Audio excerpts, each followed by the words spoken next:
These are stories about murder. Could there be a hidden clue? Things that are exceptionally alarming. Like what? Just alarming things. Because he's at the bottom of the ocean, every little sound is intensely magnified. He hears animals eating his friends and crewmates. Oh my God. Instead of scattering ashes, he had simply dumped them in the parking lot.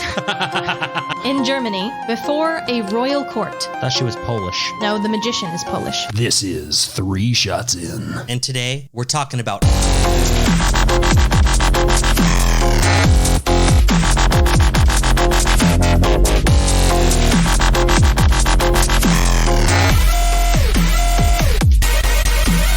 Hi! Welcome back to 3 Shots In. I'm Jess.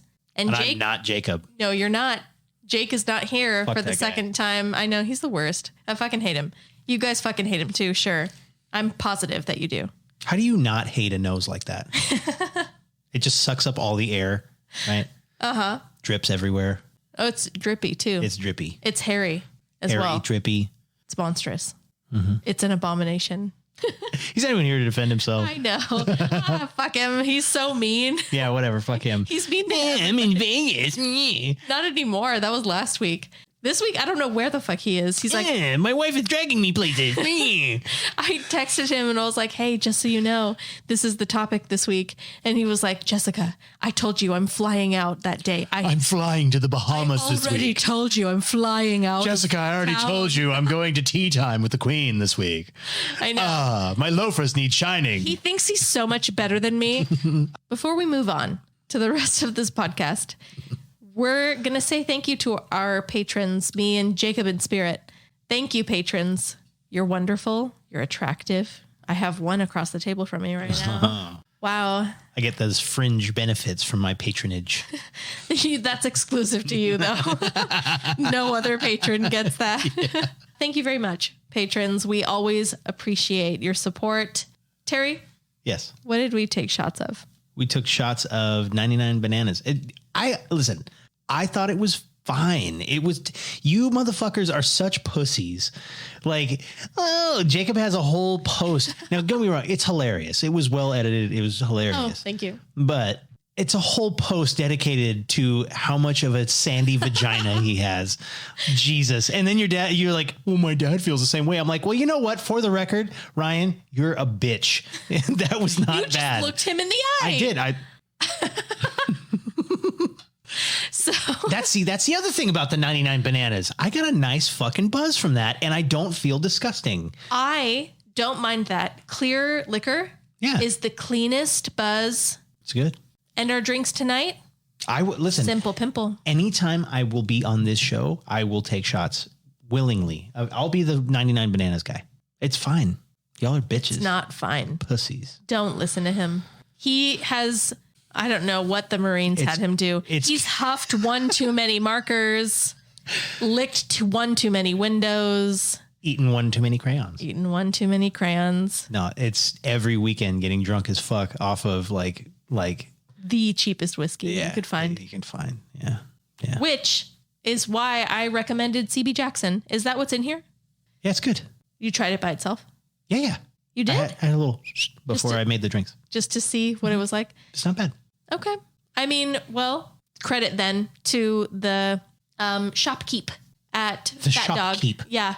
The guy in the whiskey section recommended CB Jackson. He said it's his go-to cheap whiskey. I'm sure there's plenty of your listeners that will know my disgusting taste when I say I liked Jim Beam.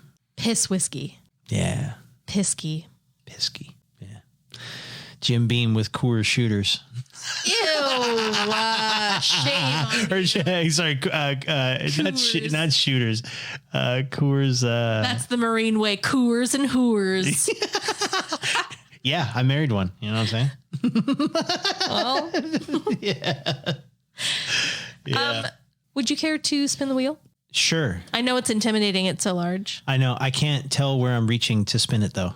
There we go. I'm reaching to spin it now. Oh, you used 2 fingers. Wow.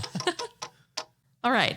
We landed on someone is going to squat on your face. You know, for real, though, we need to, get you an actual wheel. This is cut All of it is cut. Cut. None of this has happened. You can see it. Shut up. You can see. You shut up. You shut up. There's a camera. You shut up.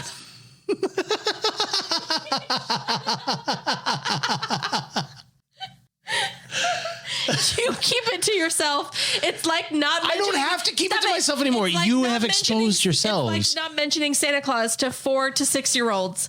Don't say shit. He's there. It could easily be real. Okay.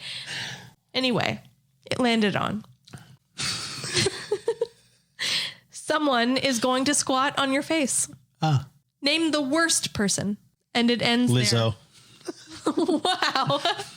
That was fast. You imagine? No, Lizzo after a show. Oh, yikes. God. She can't wipe her ass properly because she's so fucking massive. Terry. She squats over your face and you just smell that fucking stank. Woo! But she loves baby Grogu, so that's great. How do you know this about her? I don't even know that about her. Because I'm a pop culture guy. Wow, you're so worldly and cultured. That's because I'm a Star Wars nerd, and she said as much. Okay. Worst person. Just, I'm trying to think of the least attractive person I've ever seen in my life. A lot of people. Oh, I don't know his name, but he is constantly in cringe compilations. He's that guy who does all the, what's the word for ASMR eating? Oh, that fucking guy. I don't know his name either. He's got the little fucking. Yeah. Yep. Yes. Fuck. I don't know his. God, he's probably horrible. Oh, so many That's flaps. what I'm thinking of. It's like, why are there Cheetos in this fold? Yes. It's that kind of stuff. God, that just gave me a little fucking. Did you really? Ugh. I don't know his name because He's the one that's constantly eating and crying while he's watch eating. His videos. Yeah. It's absolutely a character. Oh, of course. He's faking it, and it's fine. Well, faking it to an extent. I don't know if you've seen prior videos that show where he started before he started that whole fucking thing. No. Ugh. He's taken his character probably a little far. I don't know. It seems like he's doing really well success-wise. I just don't imagine that him squatting over my face would be a pleasant experience, and that's why he's who I'm naming as my don't want him to squat over my face person. I don't blame you. That's a bad one. It is pretty bad. Ugh. God, and can you imagine the cottage cheese that Lizzo's got going on probably on a regular basis? No, actually, I imagine she's not cheesy. I bet she's good to go. Her pH balance is fine. Oh, because she's rich. She's got people. Smell. Yeah. Vinegary. No, I don't think it'll be that. Yeah. No, I think it'll be mildew. It'll smell like wet towel. Oh, God. Oh, fuck. That's bad. Wet towel, but also there's a tang you can't really define. Do you have old oranges down here?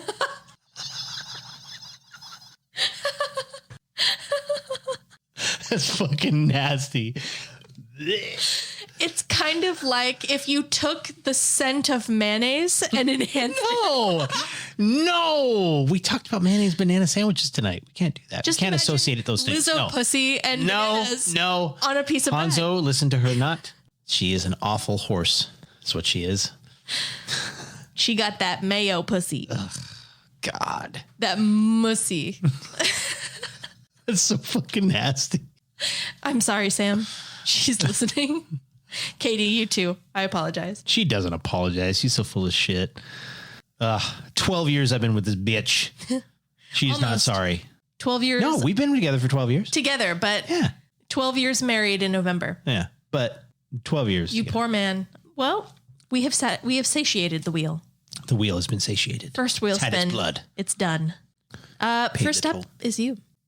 Oh, for my stories? Yeah. Oh, damn, already? Mm-hmm. Damn, I thought we had more things to do. Okay. No, we're good to go. So the first one I chose because it is definitely a squatter. And they call them, apparently there's a term, serial squatters. These are people that legitimately move from place to place with no intent of paying rent. They save enough money to like up front be like, oh yeah, I got the first month's rent and the deposit and whatever else you need to start. And the person's like, oh, cool. Oh, okay. So what I was going to say is I thought the kids called it Frogger because they jump from pad to pad. No, they don't. Quote unquote. The kids don't call it anything because they don't know anything about it. They do. Oh, but they do? Frogger is it's a slang. Well, you know the game, but it's a slang term right now for people who hide in people's houses. Oh. Not just houses, but people's like restaurants or the mall. So not that. Okay. This is a serial squatter, someone that shows up with the quote unquote air quotes for people not watching the video. The guise of being a legit renter. Right. But have no intent on paying the rent after they move in. Okay. They're so good that they can tell who's going to be like charitable and be like, no, take your time. It's fine. There's those other people I told you about. It's like 70 plus homes in the last 20 years. And they make $200,000 a year. Texas people, look out. Cause I don't know. They're fucking. Do they live here? 20 of the 70 plus homes are in East Texas.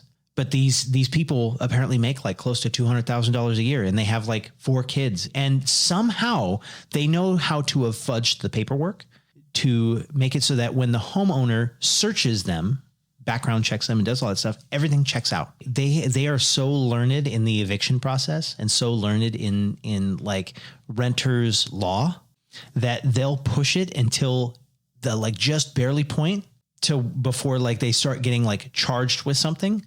And they go, okay, cool. And they leave and they go somewhere else and nothing stays on their record. It's fucking crazy. So since the mid 1980s, they've been doing this. It's every 6 to 7 months, they move to a new place. They do their thing. They ride the eviction process till that 6-7 month period. And then they move to a new place. And before they have to get charged with anything, it's fucking crazy. It's crazy. That's wild. But my official stories, I did 2 of them. The first one is a guy named Jameson Bachman. So he seemed like a totally successful, trustworthy guy. He was charming. He had a law degree, and everyone that knew him professionally, right? They had nothing but positive things to say about him. But he basically just squat. That was his thing. He would go from rental property to rental property, and ride that line. Same idea as the people I just mentioned, ride that line until he knew he couldn't get away with it anymore and then move to the next place. Okay. Right. Push it as far as he could before calling it quits, moving on to the next person. Yep. He, from what I read, cause he had friends that described him as the super cocky guy. He had an older brother that was that guy that's head of the fucking soccer team and the golden boy. Yeah, the golden boy. Basically, everybody loved him. He had a great personality, all this kind of stuff. And his younger brother, who was Jameson, right, was this guy that kind of followed in his footsteps, had the same kind of mentality, very go-getter kind of mentality, but not the same level of renown and popularity and all that kind of stuff. So all of his friends referred to him as somebody that was like the most cocky person they've ever met, right? Yeah.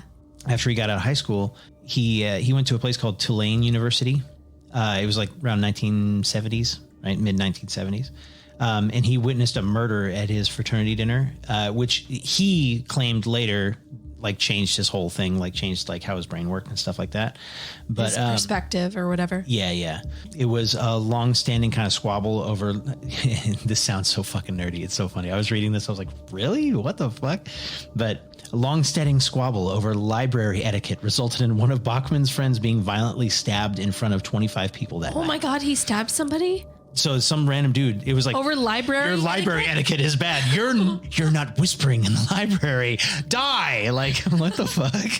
Damn. Wow. But apparently he was there for that, right? And it was one of his close friends. Oh, it wasn't him though. No, it wasn't him. It was someone else did that to a friend of his in front of him. That was the thing that made him kind of get weird. He was an embellisher though, because after that, he would be basically look at me. I witnessed this thing happen to my friend. And then it got to a point where he embellished the story to a point where he referred to it. He's milking the experience. He referred to the experience as a beheading in front of him at one point when the person was stabbed in the torso. It didn't happen that way. His friend said that when he went home, his friend's family all said that he got more paranoid and closed off. Okay. Right? He acted weird after that. So eventually he earned his master's degree at Georgetown University, where he was recognized as quoted as a remarkable student with extraordinary talents, right? Yeah. One of his professors even said that in my 20 years of university teaching, I've encountered very few people of this caliber. His thing he went to school for was law. He was planning on becoming a lawyer. After graduating, he spent several years overseas in Israel and the Netherlands. He eventually returned to the U.S. and earned his law degree in the University of Miami at the age of 45. So this is many years later, obviously. Right.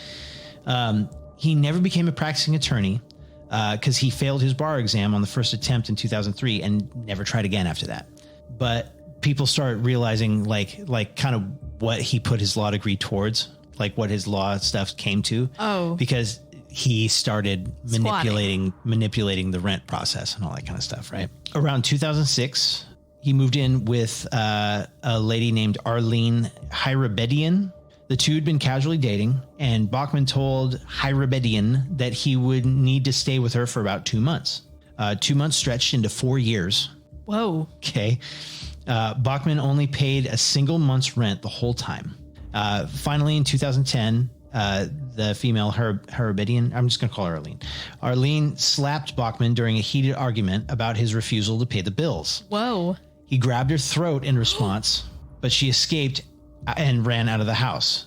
Hyrabedian then filed an eviction notice against Bachman, or Arlene filed an eviction notice against him. So when he found out what she had done, he immediately went to the police and claimed that she had threatened him with a knife. Arlene was piece of shit. Yeah. Arlene was arrested. Just because of his report? And forbidden from entering her own home. While she was gone, he took all of her pets to kill shelters. What? Yeah. That's such barbaric, petty bullshit. That's not even petty. That's holy fuck, dude. You killed all of her animals. That is so awful. Oh my God. I did not think you were going to say that. Over the next 7 years, he continued hopping from house to house, playing the role of a polite lawyer who needed somewhere to stay with he had a cat and dog, with a cat and dog due to some sudden hardship. So he'd always I ran out of work or, whatever. He'd always have some excuse as to what medical problem. He'd make people feel sorry for him. He was a good manipulator. Yeah. Right. He'd write a check for the first month's rent, but then he would never pay again. Yikes. Okay. So he always came up with excuses as to why he shouldn't have to pay. So because he was a lawyer, he had lawyer knowledge, right? Education. Yep. He would use legal terminology such as the covenant of quiet enjoyment and warranty of habitability. So he pointed out things like dirty dishes and the sink or messy living areas to weasel his way out of cutting a check, right? So where he lived, because he cleans. Well, and because his homeowners that he was tenant to didn't do these things. So he's renting a room? He's renting a space. So it could be a room. It could be, a house, studio. Whatever. Okay. But there's someone that owns that property. Yeah. Okay. And I think it's Massachusetts, I think they said, but on the East Coast, on the West Coast, it's the same thing in California. California's the same shithole fucking place that it is over there. Sure. But because he had heavy experience in law, he knew how to game that and just maximize his fucking time. Yeah. Right. So I watched this one lady they did an interview with where he subletted out of her apartment. She had a 3-bedroom, 2-bath apartment, and she was subletting 1-bathroom, 2-bed. And during the time that he was there, he was like sneaking into their rooms. Ew, what? Yeah. And she worked a midnight shift. So she was like she got a complaint from one of her subletters, because one subletter was a random lady and then the other subletter was this guy, Jameson Bachman. And these are just people with bedrooms in the same house. She is the primary renter. Yeah. And she's subletting a bedroom or 2 bedrooms and 1 bathroom to 2 people. This Jameson Bachman guy was sneaking into this other lady's room. Why? I'm telling you, because these people said that he liked terrorizing whoever he lived with. Ew. Okay, so he already wasn't paying his rent, but he had all these fucking excuses for it and was sneaking into this lady's room. And the lady that's subletting tells him listen, you can't be fucking doing that. The other lady that's renting says, I know he's doing it. Here's my proof, blah, blah, blah. Because it's in a super tolerant place, they warn him a million fucking times before they do anything about it. But it occurs to the lady subletting, like, oh, I wonder if he snuck into my room. After she warns him and says, you're not allowed to do that. I wonder if he snuck into my room. So when she leaves for work, she goes, you know what? I'm just going to leave an empty wine bottle like behind my door. She comes home, empty wine bottle is moved back and like placed in a spot that's different. And she basically said, like, I confronted him and was like, fuck you, you know, blah, blah. And he bowed up on her and got crazy. Right. So she ended up figuring out how to boot him. She got him out. Good. Fuck him. Right. Yeah, no, he's a piece of shit. So he made his way to a Philadelphia apartment posing as Jed Creek. So he didn't. He changed his name. He had like a reputation. No. He had a, what's the word? An alias. Yes. Jed Creek. So he paid the first month's rent up front as usual. And he and it's this person, Alex Miller, even seemed to become fast friends. So when Miller asked Bachman to pay half the utility bill after he'd been living with her for about a month, he received a text in response saying, "We can handle this in court if you prefer." Yeah. Wow. Yeah. So it took her completely by surprise. She wasn't ready for that shit, obviously. He started acting strange, like he was stealing her light bulbs, he took her dining room chairs and turned them into a desk. Okay. Wow. And continued to refuse to pay rent. So she obviously grew suspicious of the person, and she and her mother quickly uncovered his real name online with numerous tenancy complaints and all that kind of stuff. So with the help of her and her mom and some friends, they like trolled him, right? They threw a house party and they like advertised it on Facebook. They gray area'd his life. Yes. And it said, and the Facebook thing said, it's a send off for a serial squatter named Jameson Bachman. So they outed his name. Wow. So she blasted during the thing. She blasted rap music, which she knew he hated. He'd complained and hated, and plastered photos of one of his previous victims all over the apartment walls. Oh my goodness. Yep. Good for you. So after several hours, he stormed out of his room and dumped used cat litter in the toilet before leaving the apartment. He returned the following morning, and when he returned there, got crazy with her. Okay. He grabbed her by the throat, verbally threatened her, and said, "I'm not fucking leaving." She fought back. Okay. Okay. He then kind of backed into a room and tried to close the door. And she was like, "No, get the fuck out," and throws her leg into the door. And he keeps slamming the door on her leg. And she's like, "I'm calling the cops. I'm doing whatever." Takes a knife and starts stabbing her leg. What? Yep. Mm-hmm. So he stabbed her leg 9 times. She luckily was able to escape, and he was soon arrested after that. So his brother, the one I was telling you about, Golden Boy, right, bailed him out of jail. So he left jail on June 17th, 2017. He wasn't a free man for long, though. Just weeks later, he met up with Miller, the chick that he'd stabbed, at a local police department to retrieve his belongings left in her home. Yeah. While there, he told her, "You're dead, bitch." And then was immediately fucking arrested again. Yeah, that's right? A death threat. His brother bailed him out again. Get fucked. But boy, my ass. But his wife, his brother Harry's wife, said he's not fucking staying in our house. No. Right. So eventually he took that out on his brother. Oh. So on November 3rd, 2017, Jameson Bachman beat Harry to death. His brother? Yep. Oh my God. Stole his credit card, fled the scene in his car. What an absolute garbage person. Yep. When Harry failed to meet up with his wife out of town that evening as planned, she contacted the police, who found Harry's body at the bottom of the basement stairs. Oh my word. So officers quickly began searching for Bachman. They found him at a hotel room just 7 miles away, and he was taken back to jail to await his trial for his brother's murder.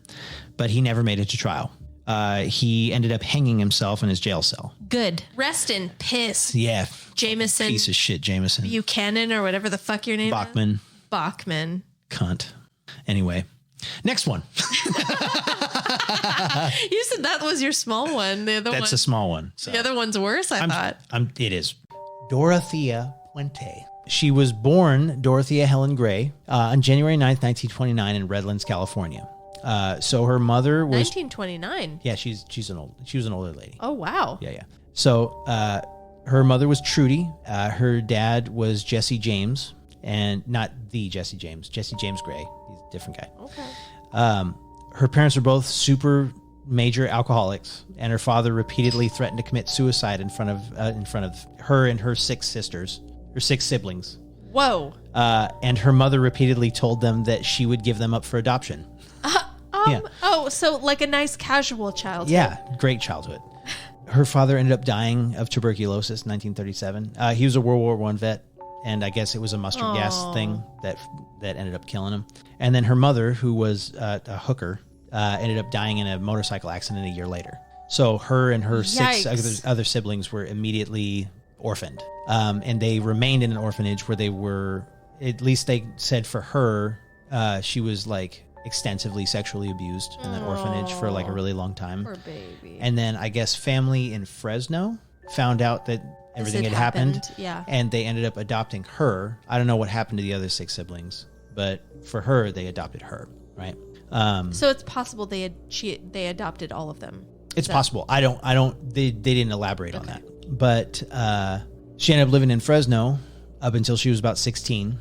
And from the ages of 14 all the way through 16, she was hooking. Okay. Yep. But while she was hooking, she met her first husband in 1945, a guy named... A client? Yeah, named Fred McFall. So they fell in love. They got married. They left California and moved to Nevada. They had two daughters between 1946 and 1948. But Dorothea ended up hating rearing children as much as her mother. Whoa. Sent one daughter to live with family in California and put the other up for adoption while her husband was gone on business. No. And later in 1948, he fucking went and retrieved his daughters. Oh, good. Yes, but he left her. Oh, thank God. Yeah. Good. That was the best possible outcome For based him. off of those Yes. decisions. Well, and wait till I tell you, one of those daughters ends up fucking testifying on her behalf later. But I mean, it is. Oh. Yeah. So, spring of 1948, she leaves Nevada, moves back to San Bernardino. Okay. We lived there. We did. And she ends up like messing around with like forgery and like fucking with bad checks and all that kind of stuff, right? Okay. Fraud. Yes. And she ends up getting arrested for purchasing women's accessories using forged checks in San Bernardino in 1948. She pled guilty to 2 counts of forgery and was sentenced to a 2-year prison sentence, but only served 4 months in jail for good behavior. And then she was given 3 years of probation. Multiple like claimed fellow former inmates, right? Like people that said like, oh yeah, I served time with her, blah, blah. They said that during her time there, she like was doing her best to figure out like how to pickpocket, how to forge. In the prison? She was asking other inmates that... For like advice? Yeah, on how to do it better. She was trying to increase her skill? Yep. In the prison? 6 months after her release, she fled San Bernardino in order to avoid her terms of probation. Okay. So Riverside County, I think, is San Bernardino. But either way... No, San Bernardino is its own county. Oh, okay. But either way, like whatever county her terms of probation were in, she fled so that she wouldn't have to deal with them. Right. Yeah. So in 1952, she ended up marrying a merchant seaman named Axel Brend Johansson in Sacramento. She created a fake persona calling herself, get this, Taya Singawala Nayarada, a Muslim woman of Egyptian Israeli descent. Okay. Was she a white lady? She was a white lady, but she With said she was a Muslim, but she said she was this person with a Muslim, and her husband at that time married her thinking she was this person. What? Yep. And outside of her husband, she was telling everyone that she had been telling everyone, mind you, since she was a young person, that she was actually a Mexican citizen. Yeah. And one of 18 children and lived in all these different villages and small towns. She's a habitual liar. She's a chronic liar. Yeah. So they had a turbulent marriage. Okay. No kidding. Yeah. Dorothea took advantage of her current husband, Axel Johansson's frequent trips to sea by inviting men to their home for continued sex work and gambling. Yikes. Yep. So she was spending all his money gambling too. I mean, that sounds like a lot of Marines we knew.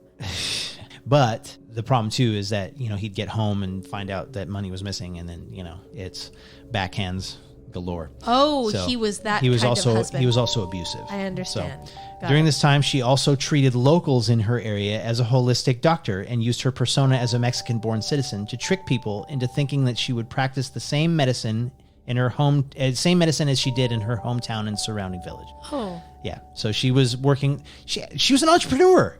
Okay. Yes. She was a sex worker, a gambler, and a holistic medicine person. Wow. Right. Dorothea was arrested in 1960 for owning and operating a bookkeeping firm as a front for a brothel in Sacramento. She was found guilty and was Come sentenced. over here, gentlemen. Yeah. I'm going to keep your books. So she was found guilty, but she was sentenced to 90 days in a Sacramento County jail. So in 1961, that husband, Axel Johansson, had Dorothea committed to DeWitt State Hospital for mental shit. Yeah. After binge drinking and lying and criminal behavior and suicide attempts. Oof. While there, doctors diagnosed her as a pathological liar with an unstable personality. Okay. I mean, we figured. Yes. Dorothea and Johansson divorced in 1966. And although she continued to use Johansson's name for some time following the separation, Gray assumed the identity of Sharon Johansson, hiding her delinquent behavior by portraying herself as a devout Christian woman. She's Sharon the Christian now. Yes. She established her reputation as a caregiver, providing young women with sanctuary from poverty and abuse without charge. Oof. In 1968, Dorothea married Roberto Jose Puente. After 16 months, the couple separated, with Gray citing domestic abuse. But in 1967, she attempted to serve him with divorce petition. He, Puente, fled to Mexico. The divorce wouldn't be finalized till 1973. The two would continue to have a turbulent relationship, and Gray filed a restraining order. So Dorothea filed a restraining order in 1975, and she would continue to use the surname Puente for 20 more years. Following her divorce, she focused on running a boarding house located in Sacramento.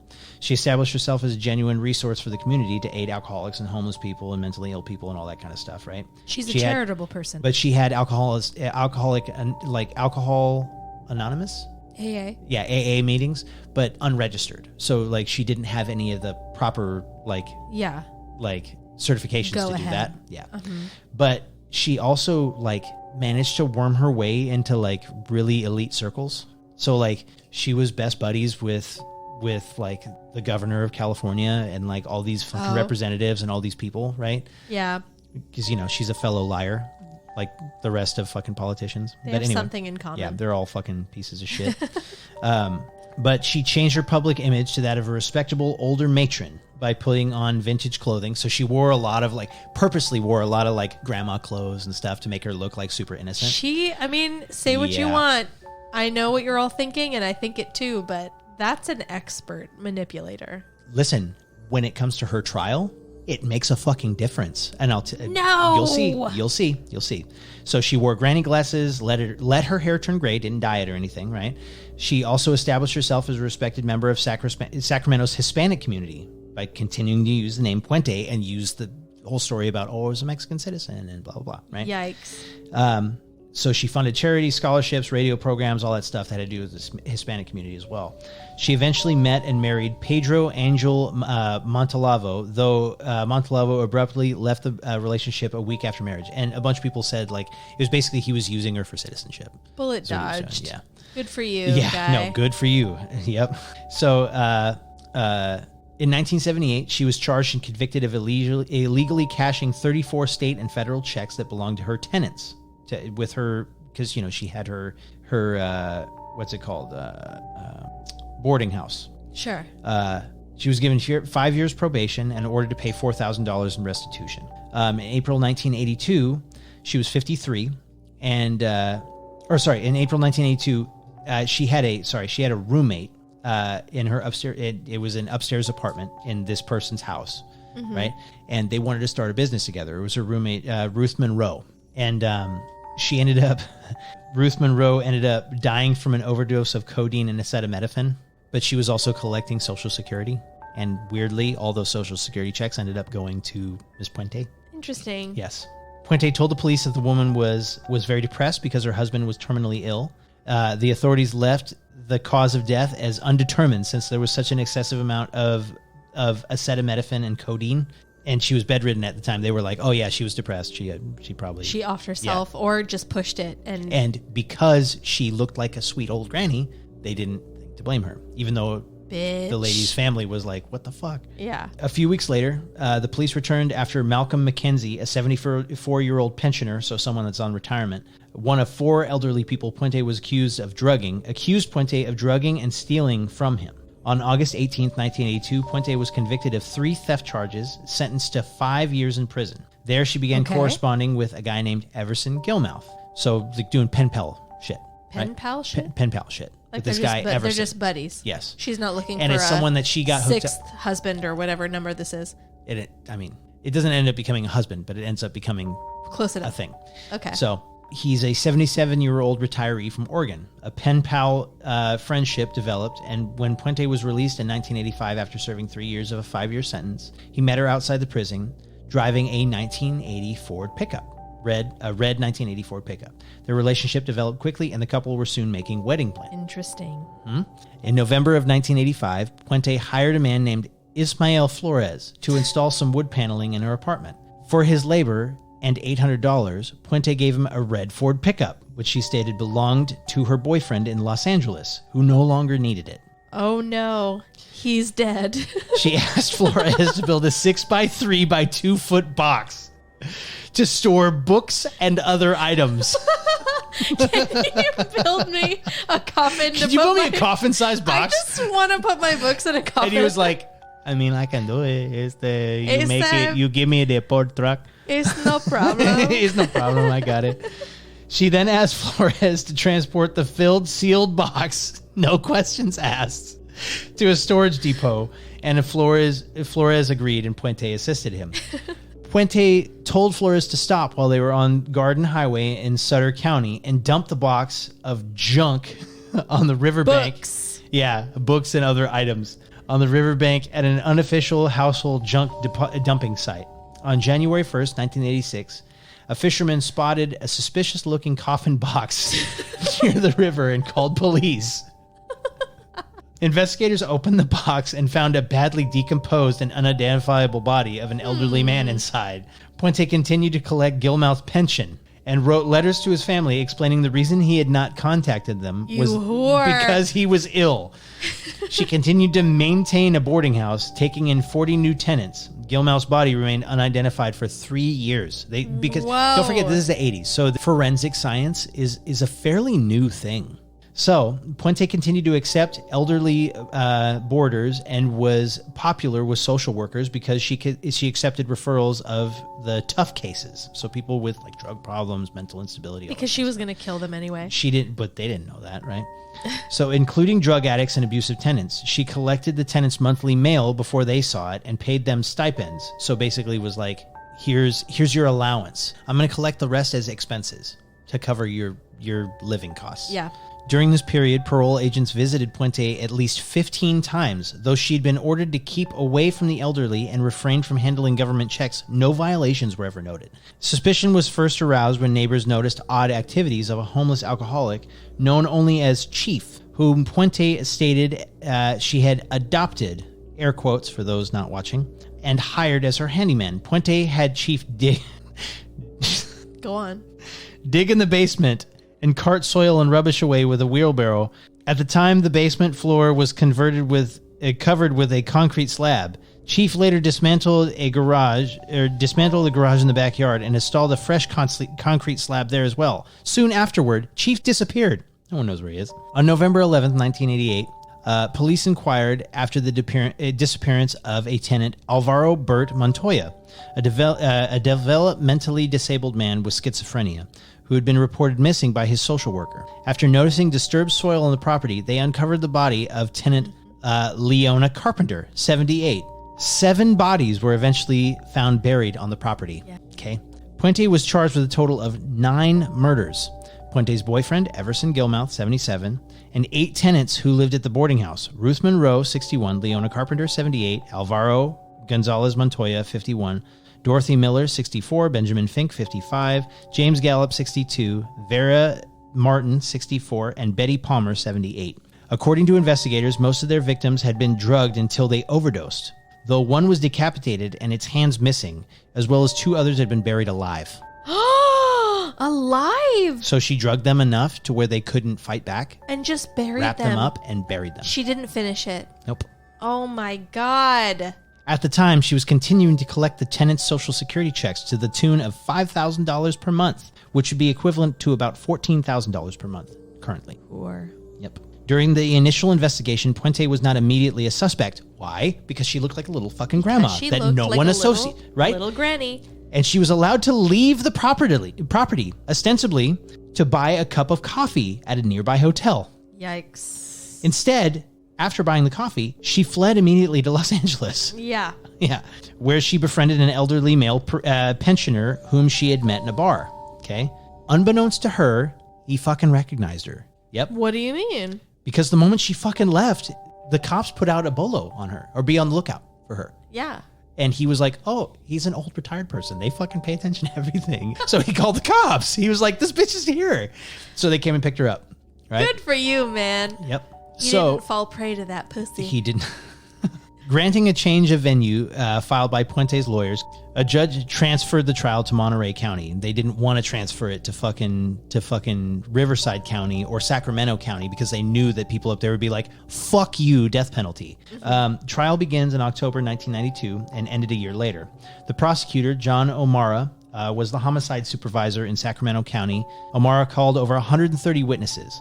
He argued to the jury that Puente Whoa. had... Yes. That's a long trial. Well, here's the thing. They said it was a Yikes. year-long trial, right? That's a long fucking trial. But those 130 witnesses, if I was sitting in the crowd, I'd have been like, this little old grandma? Really? She duped you?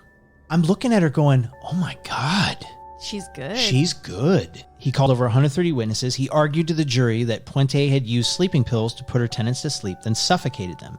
Hired convicts to dig the holes in her yard. The lone holdout finally agreed to a conviction of two first-degree murder counts, including special circumstances, and 1 second-degree murder count. Puente died in prison at Chowchilla on March 27, 2011 from natural causes. She was 82. Good riddance. Lord have mercy. Those were incredible stories. I'm glad they were good. Thank you. I know my second one was far less squattery, but it felt squatter-esque. Crazy. Should we break? Because I got to piss. It is time to break. Yeah, I also have to piss. And you have 30 minutes before that's out of time. I know. Can we offload it and then We can, yeah. and then not have to worry about that? Yes, we can. Cool. We should do that. All right. We're going to break. Love you. Bye. See you later.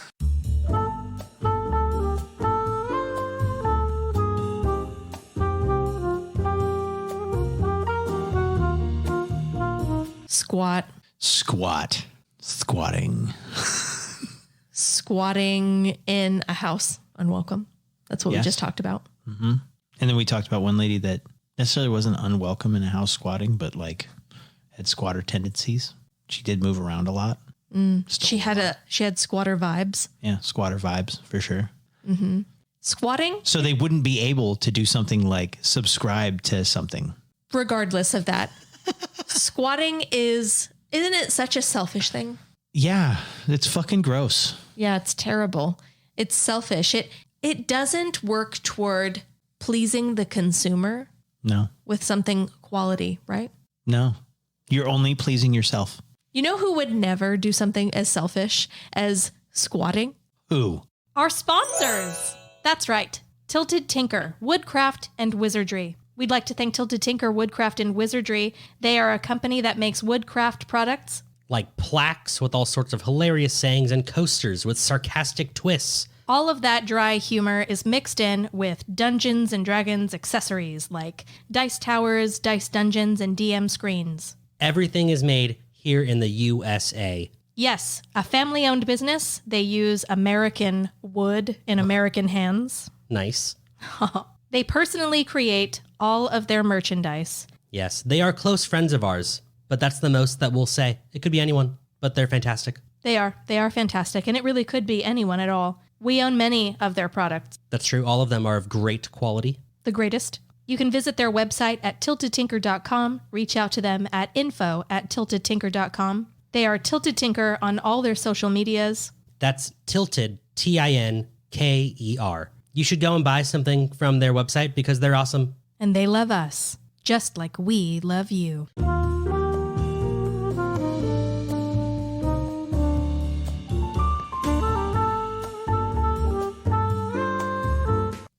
Hey, baby.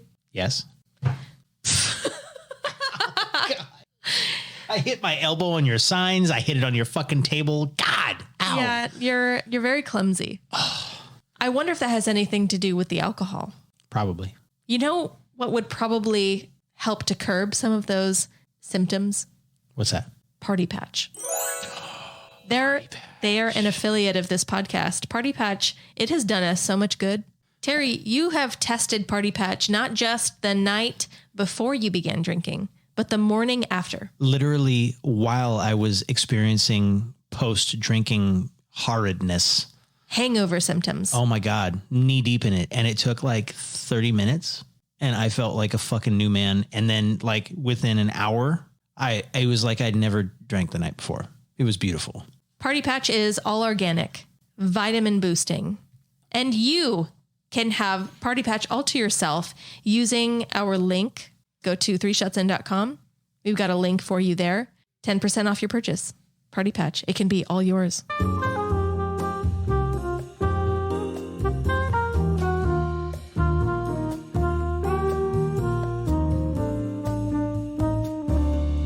JRH NBR. Oh, no. Such an incredible turn on. Stop it. Okay. This is I'm going to have ruined your fucking patrons because now they're going to look that up and they're going to be like, oh, well, listen. fuck. So if you go on YouTube, I don't know how the video is still there, but it is.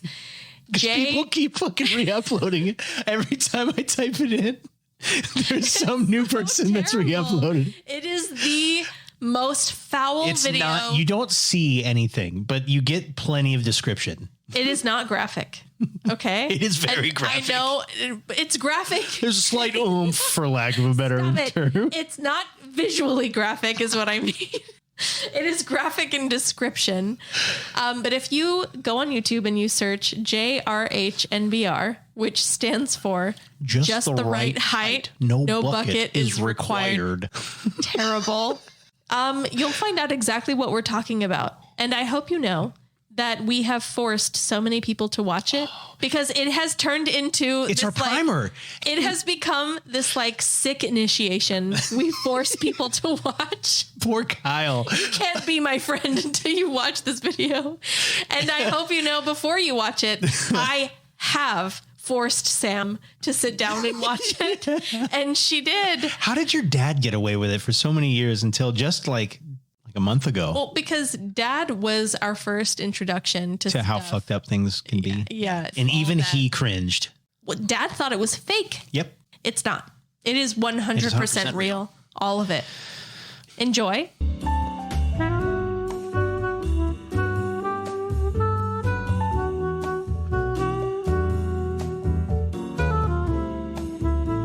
Hey, babe. Yeah. Have you ever had a new bottle of, I don't know, what kind of liquors do you like? Whiskey? Scotch? Mostly whiskey. Rye? I love rye whiskey. Okay, there we go. Yeah. Let's say you have a new bottle of rye whiskey. You've never tried this kind of rye whiskey before. What brand is this? It's so new, you know? Isn't it so much fun to open it and pour it? It actually is. Yeah. Right? Pour it for the very first time. Wouldn't See you what it's going to taste like? Right. Wouldn't you like to pour more? I would. Well, you can with Pour More. That's one of our other affiliates. Pour More is a subscription service. You can get a new bottle of any kind of whiskey or bourbon or scotch, perhaps tequila, once per month. Broaden your booze horizons, your liquor horizons. And you know that we're very supportive of that here at 3 Shots In. No, you? I know. But yes, we are. Go to 3shotsin.com and follow the link.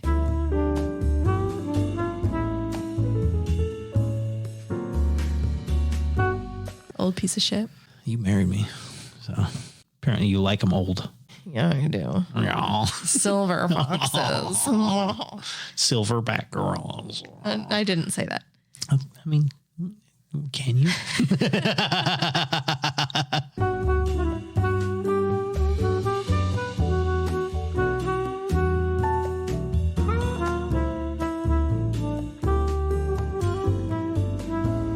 right, we're back from the break. I'm going to spin the wheel.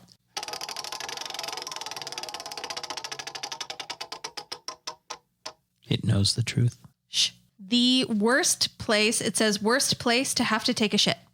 So from personal experience, I can attest that Darwin, Australia is the worst place to take a shit. Because everything Take wants the to kill humidity you. of Texas and I swear like ramp it up like twice as much And every bug wants to kill you. and bite your ass while you're shitting. Mm-hmm. And then you can't properly bathe because you're in the field. Normally when we go to the field, we have baby wipes. You make sure that shit's clean as a whistle. Mm-hmm. Yeah, no, not there. And you have shit ass for like days and you're getting sweaty and it's just getting worse. Swampy booty hole. Oh, God. So listen, if you're an unclean individual and you're looking for some hoes willing to get down, Darwin, Australia is your place. Darwin, Australia. Them backpackers. There's no such thing as an unclean booty hole. Darwin, Australia. Hello? We're all living it crazy up here. Worst, does it say worst time? Worst place. Worst place to specifically. take a shit. Worst place to take a shit. Yeah. I mean, a volcano, right? Gay. That's the worst place. It's a wienery answer. It's so hot you will literally burn your skin off your ass. Well, yeah. Lame. You can find a better one than that. That is my answer. God. Now that we've answered wheel number 2, it is my turn. I decided to talk about squatters, real ones, not fake ones like yours. I only had one fake one. I did have a serial squatter in there. There was a serial squatter. That's true. Yeah. He was My legitimate. second one was a fake Your one. second one wasn't legitimate though. And all of mine are. Yes. So Well, I mean, you've been doing this longer than me. I know I have. Surprised that, volcano was your answer then. It's a really good answer. Oh, yeah. Awesome. So we begin. A junior at the University of North Carolina, Greensboro. Okay. We'll refer to her as Maddie. Maddie. It's not her real name, but that is how she's referred to in news articles. She had been finding mysterious handprints around her apartment. Sometimes she'd find a shirt or a pair of pants somewhere that she hadn't left them, or they would go missing completely. One Saturday in February 2019, which was not very long ago, she realized why. She shared an apartment with a female roommate, but that Saturday they had both been out of the house. Maddie came home, went to her bedroom, and heard what she described as rattling in her closet. So her instinct told her to close the closet door and hold it closed, which is what she did. And then she called in. Get out of the house? No, she called in after that. Okay. Who's there? And from inside, she heard, "Oh, my name is Drew." Yeah, I guess she asked him if he was there to hurt her or something after that. She asked if he was there with ill intent, and he assured her, believably somehow, that no, he was not. So she opened the door, and inside her closet, she found 30-year-old Andrew Swafford inside her closet, dressed head to toe in her clothing. She says, quote, "I opened the door and he's in there, wearing all of my clothes, my socks, my shoes, and he has a book bag full of my clothes." So he's a stalker. As it turned out, Andrew Swafford was a cross-dresser. She said, here's a picture of him, by the way, I need that to see this she shit. took without his knowledge. Good. Fuck him. She said Andrew didn't seem violent or aggressive, and she was correct, but she engaged in light conversation with him to keep him distracted, and in the meantime, tried to dial 911 on her Apple Watch, but it didn't get through, not through that avenue. She did manage, however, to reach her boyfriend. Oh, he better. I hope he showed up and just fuck this dude up. As she was waiting for him to arrive, she said, quote, "He tries on my hat. He goes in the bathroom and looks in the mirror and then is like, 'You're really pretty. Can I give you a hug?' But he never touched me." Andrew left pretty soon. After Maddie's boyfriend showed up, she called the cops and eventually they arrested him at a local gas station. Here's his headshot. Oh, I can only imagine. Of course. Look at this fucking. He's very serial killer looking. Yes, he is. I can't tell if it's the angular features or the comb over. She and authorities at this point are not sure how he actually got into her apartment. There were no signs of a break-in. And she and her roommate had already had the locks changed after the both of them had come home together and found two men they didn't know just sitting in their living room. So there has to be some kind of There must be some way people are creephole getting in or the some house. shit, yeah. Right. Crawl space. And because of that, because they couldn't find one, cops couldn't find one, they weren't comfortable staying there. They both moved out shortly after this. If I'm that girl's boyfriend, Beat the shit out of him. let's say you call me and you're like, oh my fucking God, Terry, this dude. What's up? Sorry, the camera moved. I just want to make sure. Is he laying on it? Go away. Go on. We have the dog in here. Rex is a sweet boy, but a clumsy one. He's a good boy. Such a good boy. If you call me and you're like, oh my God, Terry. I found a man in my closet trying on my clothing. I am fucking bashing that fucker's skull in. He didn't do anything aggressive toward her at all. You're in my fucking girl's house. He's a mentally sick person, and he didn't hurt her even a little bit. Didn't even try to touch her. I'm wearing an orange jumpsuit then. Fuck you. Next up, back in 2006, a 32-year-old Carlo Castellanos Faria. Okay. He worked as a valet at a hospital in Washington, D.C. Mm-hmm. He developed a very unhealthy obsession with the hospital's then 35-year-old director of physical therapy, Michelle Fredenberg Onion. Onion. That was her name. What a weird ass name. I thought so too. What was it? Wait, what was the first name? Fredenberg. Her first name is Fredenberg? No, her name is Michelle. Michelle Onion. Her first surname is Fredenberg. Fredenberg may be her maiden name. I'm not positive. Because eventually she did get married to her boyfriend who she was dating at the time this happened. Is that the Onion? I think so. Okay. So the person we're talking about right now is 32-year-old Carlo Castellanos Faria. Yes, he's the stalker. Yes, and he was arrested after he was discovered hiding under her bed by her boyfriend, who is now her husband. Oh, he's dead. He's fucking dead. Her boyfriend, Onion, did not beat the shit out of him, called the cops, made sure he didn't go anywhere. And when the cops showed up, they learned he'd been hiding under her bed for 2 days and had hidden a camera on her desk so that he could watch the two of them. So Onion is a punk bitch. Oh. Wow, dude. I hope she fucking broke up with that idiot. I didn't see anything about a beat down. I assumed they would have mentioned it if it happened. Oh, no, you know what? She's medical, so it's probably like, no, live and let live. I don't know. Really inconvenient. Even worse than the hidden camera, in a bag he had with him under the bed, they found notebooks and writing utensils, a second video camera, 2 extra tapes, a power cord, latex gloves, and several unused condoms. Ah. After a search... He's yerking it under the bed, for sure. You don't need a condom to yerk it. You don't need it, but that's how you can do it without leaving a mess behind. Without spooging. After a search of his home, because obviously they arrested him, there's reason enough to get a search warrant. They searched his home. They found framed pictures of her, 6 of them, a stack of her vacation photos, as well as her wedding video with her ex-husband all of which he had stolen from her ex-husband's house. He broke in, cased it to see when her ex-husband wouldn't be home, and then broke into it in order to steal all of that stuff. You know, the only reason this shit happens is because none of these fuckers are afraid, and they should be. So he pled guilty. Of course he did. But his defense was that he was mentally unwell. Yes, you were. True. The prosecution pushed for a harsher punishment, though, because of how far and how quickly his behavior escalated and how the items he had inside his bag under the bed with him seemed to indicate much more sinister intentions. Like he was going to rape somebody or something. Latex gloves. I mean, what's that for? Yep.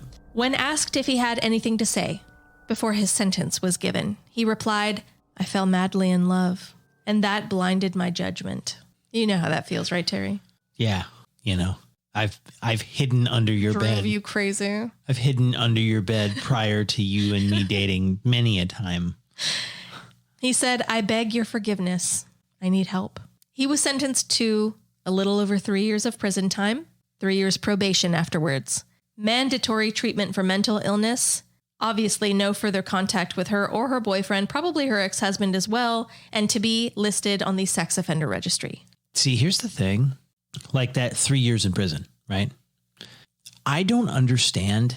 I still don't understand now why it is that sexual related crimes that could be something, because like, listen, I get he didn't sexually touch her. There was no physical touching. I get it. But they have lasting effects on the people that they fucking affect, right? Sure. I don't understand why why sexual crimes seem to always have this like tiny little tag of prison time on them. Okay, you know, do your couple of years. You think that was light? Yes. Lighter than you fucking broke into their home and were hanging out under their bed. You have all these like fucking like scary items with you and shit. Fuck you. Yes, go on the sexual registry, but like, how's about, I don't know, like whatever. At a very minimum, whether he had violent intentions in mind, he was certainly intending, based off of 2 extra tapes, a second video camera, and a power cord, which I assume was for charging.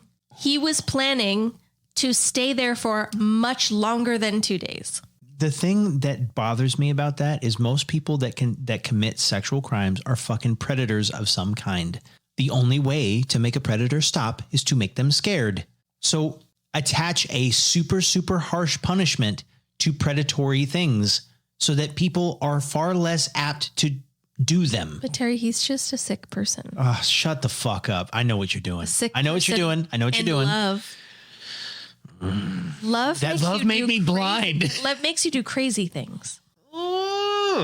That's all I have for now. That's all of them? That's all of them except for one. Oh, no. Okay. That's got a big old fat paywall in front of it. You gotta be a fucking patron. Subscribe, bitch. Bitch. Patreon. And now we spin the wheel one last time. Terry, would you do the honors? It's this one. Okay. This wheel here.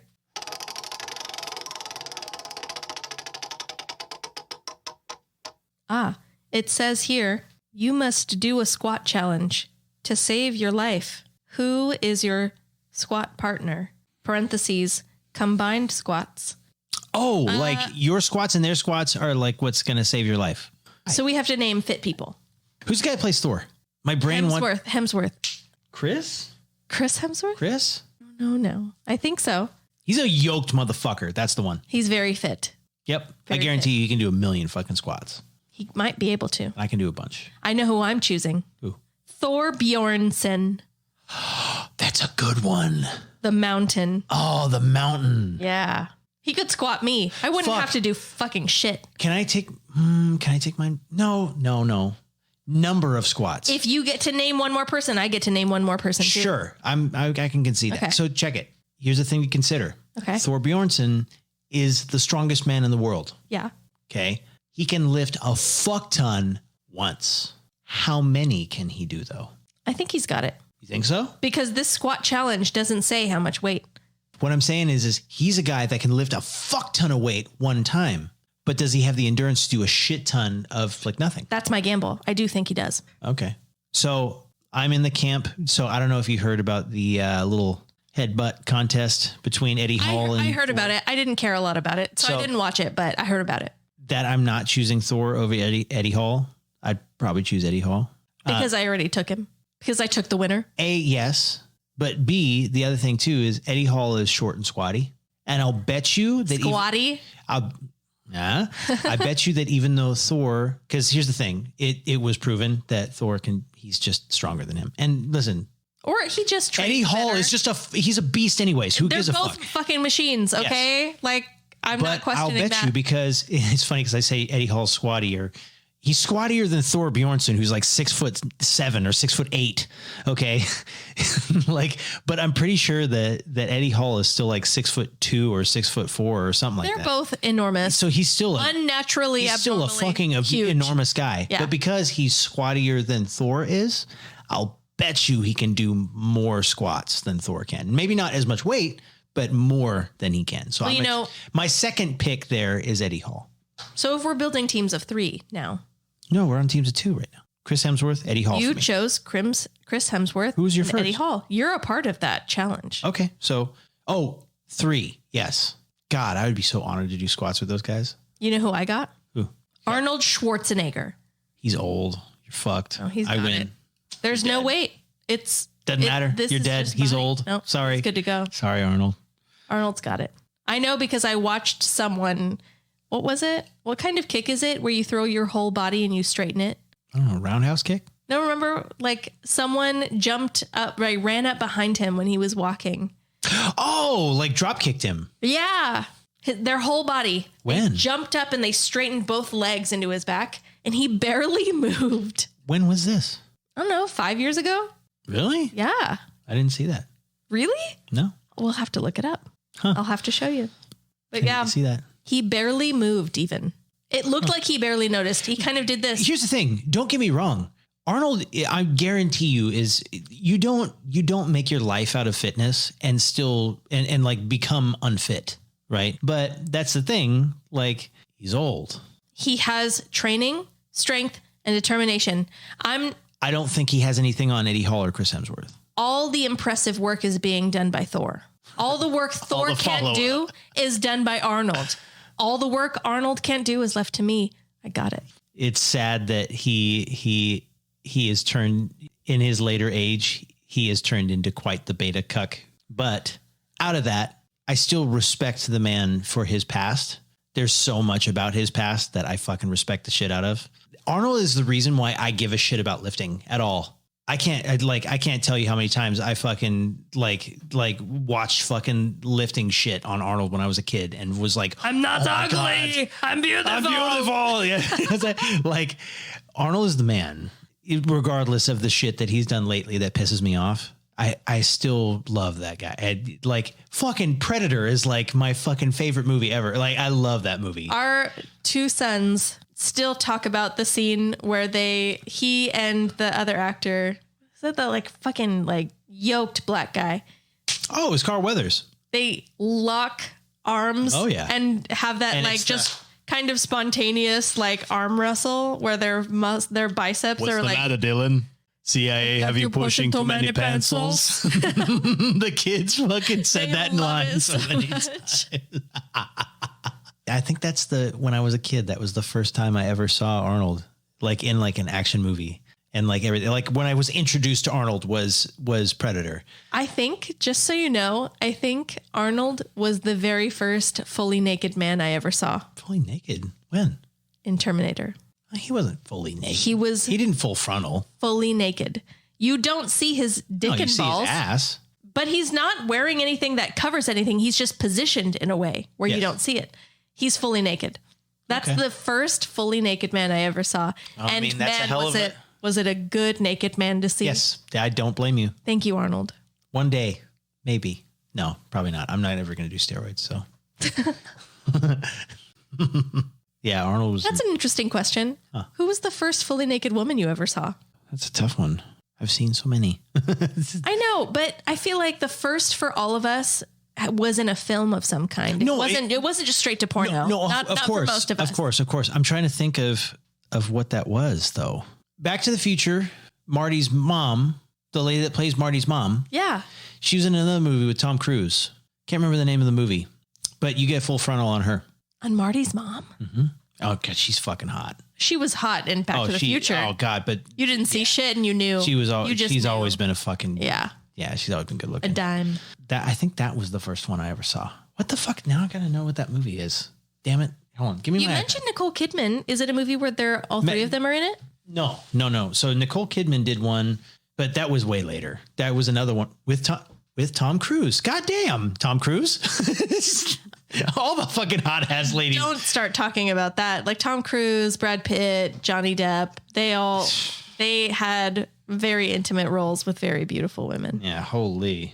Leah Thompson. Oh, that's fitting. She looks like Aaliyah. And you know, even now, she's still a good looking lady. Can I see a recent picture? Yeah, she's a hottie. Yeah, no, she's a great looking lady. She doesn't look like she's aged at all. No. She's definitely sacrificed babies. It's Hollywood. You never know, right? Right. Let's see. This is an old movie, by the way. The one you're thinking of with Tom Yes. Cruise. Yep. So I'm certain now. That was the first full frontal. And it was, and when I say full nude, you're talking like you actually saw nipples and everything. nipples, vagina, everything. Yeah. Full frontal. Oh, I mean, if we're talking about that, I don't. No. So just so you're tracking, that was both my first time seeing a naked woman in a movie. Okay. Right. But it also just so happened to be a full deal. I don't think I ever saw a full frontal naked man until porn. I don't think I ever did. Huh. Are you still trying to find that movie? Yeah. It's not that. The very first movie I can remember. Like I had the biggest gay crush on a lady was Leah Thompson, and I said Tom Cruise. Tom Cruise. Tom. The biggest gay crush I've ever had on a lady because of a movie, I guess, would be, I'm having trouble remembering it now, but it was Jamie Lee Curtis in All the Right Moves. Nope. Is the name? No, is the name of the movie with Tom Cruise and Leah Thompson. Okay. All the Right Moves. All the Right Moves. But Jamie Lee Curtis in that movie where Arnold Schwarzenegger is her husband and he's a spy or something. Oh, that's True Lies. True Lies. What's her name? Jamie Lee Curtis. Jamie I just Lee Curtis. said it. Oh, sorry. I didn't You're hear not listening to shit I say. I was trying to. As always. Yeah. Holy fuck, man. Damn. That was another one. Well, please like, rate, and subscribe this podcast. Oh, shit. Are we done? We're all finished. God damn. That went quick. Mm-hmm. Oh, it didn't go quick, but it felt like it went quick. We had a blast. Yes. Like, rate, and subscribe to this podcast. And go ahead and share it. Share it to do it. All of your social media accounts and with anyone you think would enjoy. Visit our website at 3shutsin.com. There we have a link to our PayPal. That's a single time donation if you're not into subscriptions. But if you are, we have stuff on Patreon that I'm sure you'll enjoy. Wait, so was our whole conversation about celebrity crushes, is that going to be Patreon stuff? Probably not. I think I'll leave it in. Oh, nice. Next topic hasn't been chosen yet. We actually need to choose it on the spot right now. Let's choose it on the spot. Jacob will have to do notes for this one. So let's make it painful. Feet. Oh my God. I was going to say foot. Yeah, foot. Okay. Yeah. It's official because it's written. It Next topic is foot. Love you, Jacob. No, okay. Well, thank you guys for listening, and we'll see you again next week. Bye. Bye. Bye.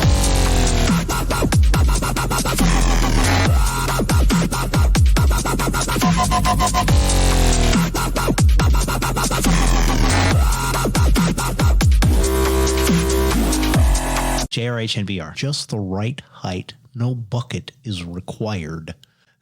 Terrible.